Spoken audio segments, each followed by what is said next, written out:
What's going on, you guys? Back for season 2 of Star Trek, the original series. First time watching it, going through all the episodes, and I've picked out 5 of my favorites. Now, I enjoyed season 2 much more than season 1. Like the overall, the episodes I thought were more enjoyable, but I picked out 5 that really stood out for me. And these 5, oh my gosh, I could just watch them over and over. I could watch them like 50 times and they wouldn't get old. You know, the stories were engaging, or they were exciting, or you got some really cool backstory on characters.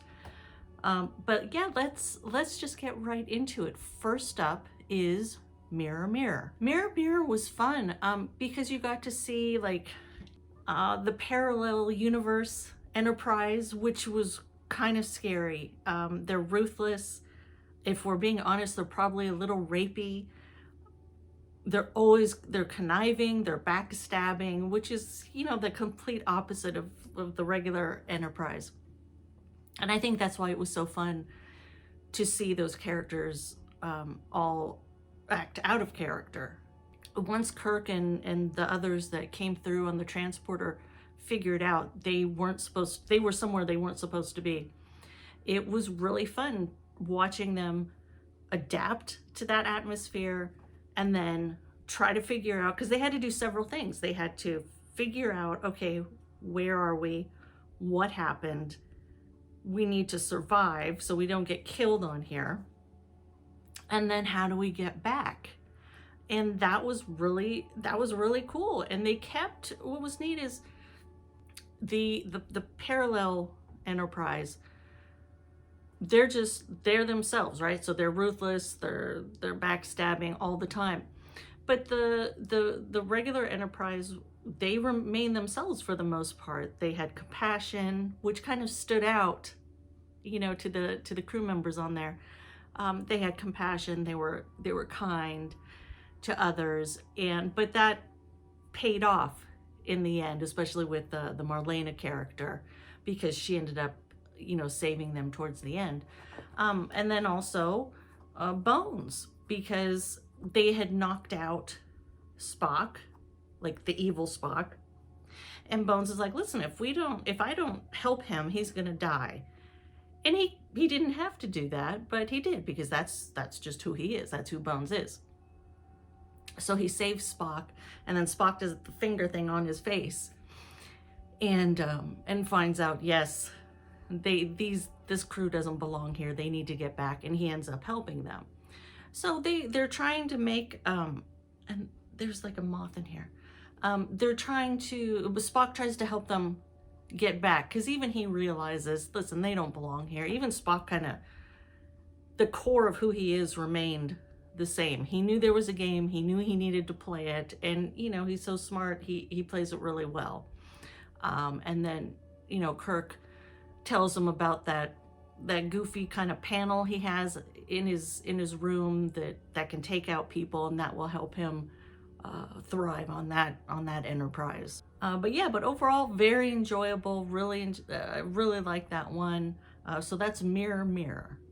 All right, so next up is Amok Time. I'm assuming that's how you pronounce it, like run amok. So Amok Time. Wonderful episode.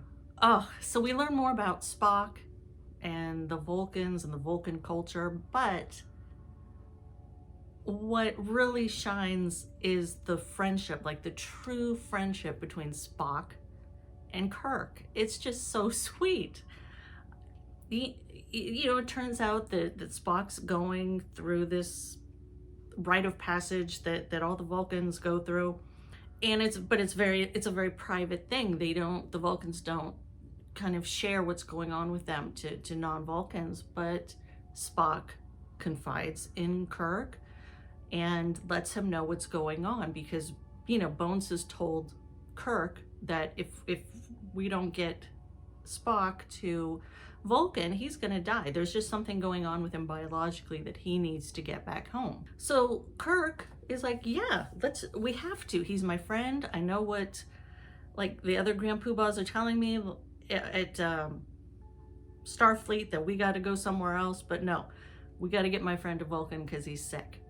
Another really sweet scene involved Miss Chapel and Spock, because it was established in an episode last season that she's sweet on him, you know, she likes him. And she goes to, she had brought him soup earlier in the episode and he kind of rejected it, but he's not really in his right mind. But then she goes back and she kind of wants to see how he's doing. And it's a very tender scene. And if I'm interpreting the scene correctly, even Spock realizes that they do kind of belong together. Like, it just makes sense for them to be together. So it finally gets to the point, all right, they're going to Vulcan. Spock can invite like his best friends. So Kirk and Bones go with him to Vulcan, which is a big deal because, you know, for them being non-Vulcans to take part in this ritual is, I love the shot. There's two shots when they get on Vulcan, which is kind of a setup that we haven't seen before on the show, if I'm remembering correctly. But it's just a really cool, it's a really cool kind of long shot of them walking across like a rock bridge on Vulcan. And then there's another one of like the arena where they eventually, you know, battle on Vulcan. And then in the background, you can see what I'm assuming is like the city of Vulcan, like the proper city. But those were really cool. And then when we get there, you know, because this is all stuff we've never seen before. This is all new for you know, for us watching the show. You get to see Vulcan, you get to see other Vulcans, you get to see like the Grand Poobah, T'Pau, and then the girl that he's supposed to get with, T'Pring, and then, because she's a little treacherous, and then the guy that she really wants to hook up with, and I don't remember his name. But anyways, there's that whole big kerfuffle, and I guess she had to do what she had to do. I mean, it's not right, you know, those two were supposed to be together, but once again, you know, it was very sweet. Kirk is like, okay, well, if I have to do this so my friend can go through this ritual and then get the girl in the end, and this is what I'm gonna do. And poor Spock, he believes, because he's kind of out of his mind. And when he talks to T'Pau, when T'Pring, these names, when T'Pring chooses Kirk to battle Spock, even all of his like crazy madness, his blood fever madness, Spock talks to T'Pau and is like, listen, my friend does not understand what's about to happen. So first we have, you know, Kirk taking care of his friend. Now we have Spock trying to take care of his friend, because Kirk doesn't understand, like, he's got this drive, he's got this blood fever, and he is gonna battle till the end. Even though Kirk is his dearest friend. Through all that, he's trying to convey this to T'Pau. And it was, once again, very sweet. Anyway, you know, they battle, and Bones shoots him up and pretends he's dead, la la. And, but Spock thinks he's dead, like dead. He thinks he's killed his dearest friend, and that's when he kind of snaps out of it. Not because of like his love for T'Pring. And he's not even really heartbroken that he's not going to be with T'Pring, because she didn't want to be with him, and I don't think he really wants to be with her. And I think he even said, well, I guess, you know, that's a logical thing you did. It made sense the way you set it up. But he's kind of heartbroken about what happened to his friends. So that's why when he gets back to the Enterprise, because that was another thing that was really cool, when T'Pau and Spock were saying goodbye. You know, she's like, live long and prosper. And he said, like, you know, I'm not gonna do either, because I've killed my friend. This is horrible. So I can't live long and prosper. I was friending like his captain. So he gets back, and so that's why it was so sweet when he gets back to the Enterprise, and the first thing he does when he talks to Bones is like, well, you know, I'm gonna turn myself in, and he's so sad. I mean, as sad as Spock can look, he's sad. But then turns it around when he finds out that Jim is alive. And he shows true emotion, like his happiness comes out, and that's something for Spock. Very sweet scene. But yeah, this Amok Time that's a top one. I mean, I guess if I had to rank these, this would be towards the top, if not the top one, just because of all the really neat, character dynamics that's going on. Plus, we learn more about the Vulcans. All right, next up is the Doomsday Machine. Great tension episode. Like, we know everything's going to be okay in the end, right? But it's a great build-up. The Enterprise comes across the ship called the Constellation. They find the captain, Matt Decker. They beam aboard, and they find he's all by himself. And he's really distraught. And he's like, I saw the devil. He came straight out of hell. So he's like, he's upset about that. And even more so, he's totally upset because he thought he was doing the right thing and beaming his crew down to one of the planets to try to save them. But it turns out that's what killed them, because they couldn't come back because the transporter went out. So I think that's what really threw him over the edge mentally. He kind of snapped. So Decker, they take him back. Kirk stays on the Constellation. They beam him and a couple other people back onto the Enterprise, and Decker starts to take over. He relieves Spock of his duties because legally, I guess that's the right term, he has the right to do that, and he's so not in his right mind. He wants to attack the Constellation. He wants to attack the Doomsday Machine. He wants to take it out. And, Spock's telling him, no, you can't. Like, let's just play it cool. We'll tell Starfleet about it. They'll take care of it. So Decker acts like a real dick. He does. But if you really look at it, he's not totally there. Like, I'm sure he was a pretty cool guy before everything that happened, but he's just so lost it right now. But anyways, Kirk gives Spock back control of the ship, and then he ends up saving Kirk on the Constellation, ends up saving the Enterprise. But in the meantime, Decker has taken one of the not pods. What are they called in this show? Shuttlecrafts.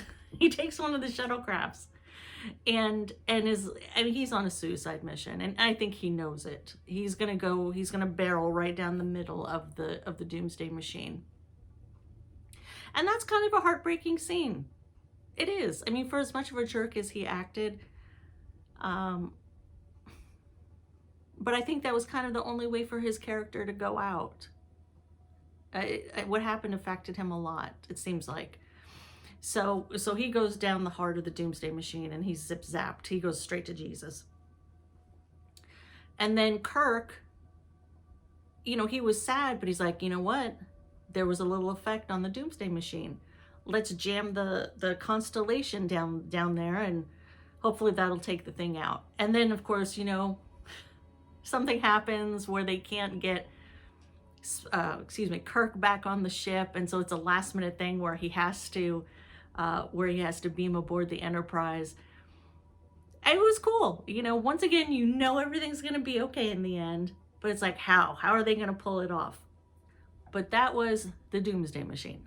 All right, next up is Journey to Babel. Not Babel, Babel. This might be my favorite episode of season 2. This one was so good. A wonderful episode that really has to do with Spock. Once again, Spock, the Vulcans, his parents. The Enterprise is picking up delegates from all over, and they pick up the delegates from Vulcan, and it's Sarek and his wife. And they're kind of treating Spock cold, right? No one can kind of understand it, and so Kirk says to Spock, why don't you go down to Vulcan, say hi to your parents. And he's like, no, these are my parents. And Kirk didn't quite understand it. Well, it turns out that Sarek is a little sore at his son for not going to the Vulcan Science Academy, and because he went to Starfleet instead. So I think there's kind of that tension between them. You know, and then you have kind of in the middle, you've got the mom, you know, Sarek's wife, who's human.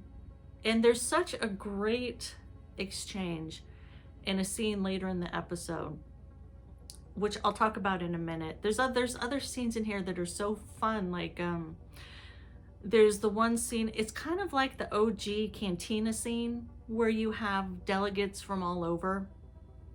And I think this is also something else we've seen for the first time on the show. You see other like species, cultures, peoples, I don't know, whatever. It's Star Trek, I'm still learning things. I mean, you had like the pig people, and you had like the antenna people, and you had the gold face people. It was just cool, and it was kind of a very colorful scene. Like they had all the fruit out that was very colorful, and Spock's mom was wearing a colorful dress. That was just a neat scene. It was also the scene between Sarek and his wife. I enjoy seeing little glimpses like Sarek having a private moment with his wife. You know, because what do those two talk about? I don't know. It's, you know, and you know, she's like, well, it almost sounds like you're being prideful in your son, and you should be. And I'm sure it's been very hard for her. How could it not be? Because they're very logical, and she's very, you know, she's emotional. She's human. She's emotional. So it must be difficult for them to find a common balance. But probably my favorite scene in this episode is between Spock and his mom. And the mom's name is Amanda. I think they say it once or twice. Because Sarek has had I think it's equivalent to a heart attack. He has heart issues. And Spock is the only one that can like provide blood or whatever it was. I don't know.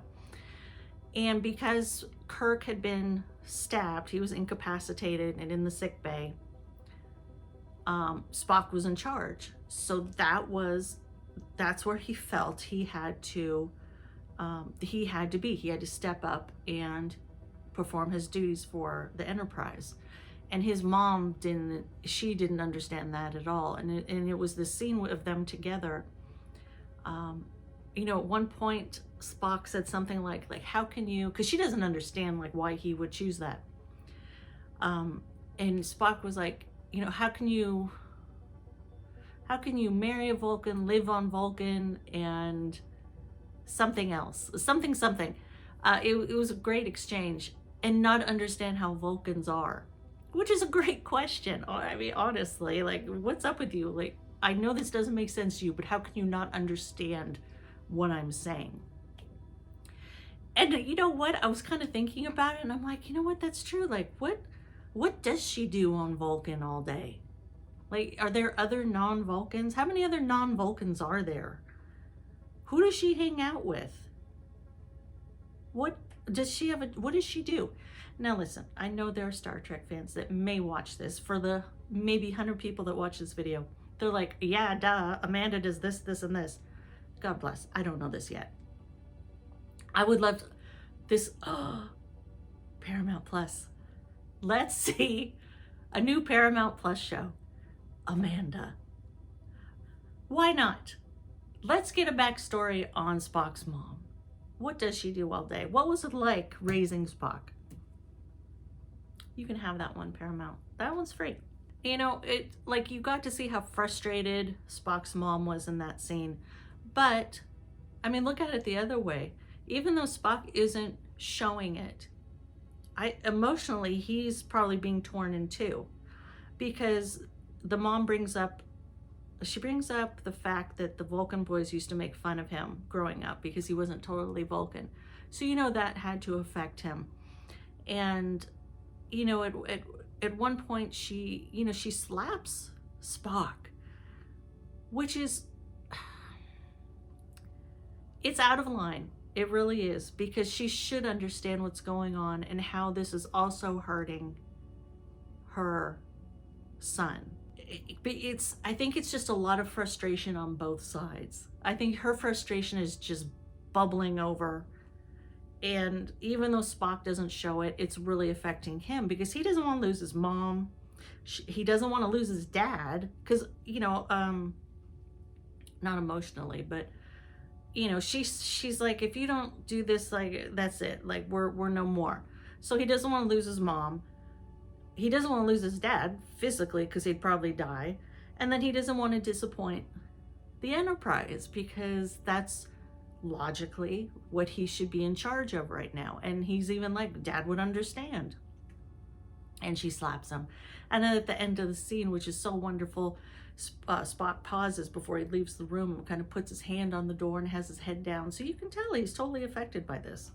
It ends up fine in the end. They kind of trick Spock to think that Kirk's okay, and everything's like, medically everything's done and everything's all good. But a great episode. This probably is my favorite one out of season 2. All right, last up is The Ultimate Computer. Wonderful episode. We learn about Dr. Richard Daystrom, super smart dude. He's going to come aboard the Enterprise and install an M5 unit, a computer unit. They're going to test it out to help like streamline operations on ships. And so he comes aboard, and I mean, as a side note for the audience, you see that he's an African-American gentleman, which must have been a bold move for the late 60s for television, because, you know, Nichelle Nichols being part of the crew, the main crew, was a big deal. And then to have him come aboard, Dr. Daystrom, and, you know, play a very important role, that's pretty cool. Like, I thought, good for Star Trek. I wonder if they got any, like, what kind of feedback they got from that. But anyways, that's a little side note. But I thought this episode in particular was kind of about men and, you know, their roles in life, what their worth, what happens if it's taken away, who are you?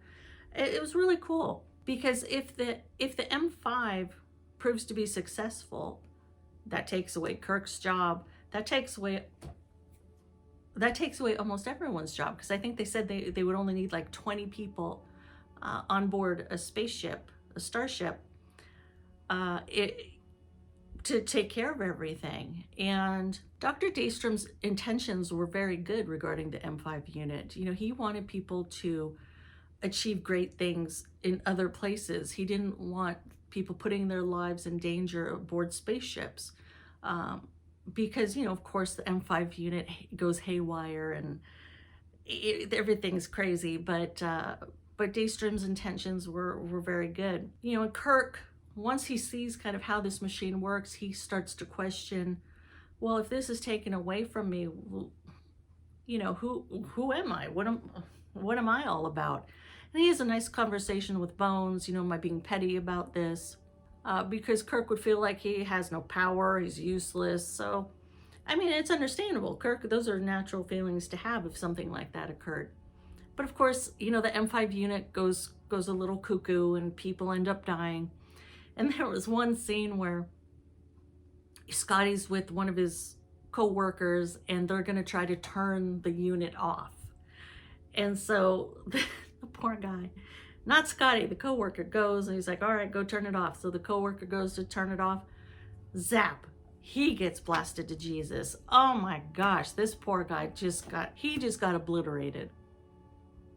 But, you know, towards the end of the episode, Daystrom is really unraveling.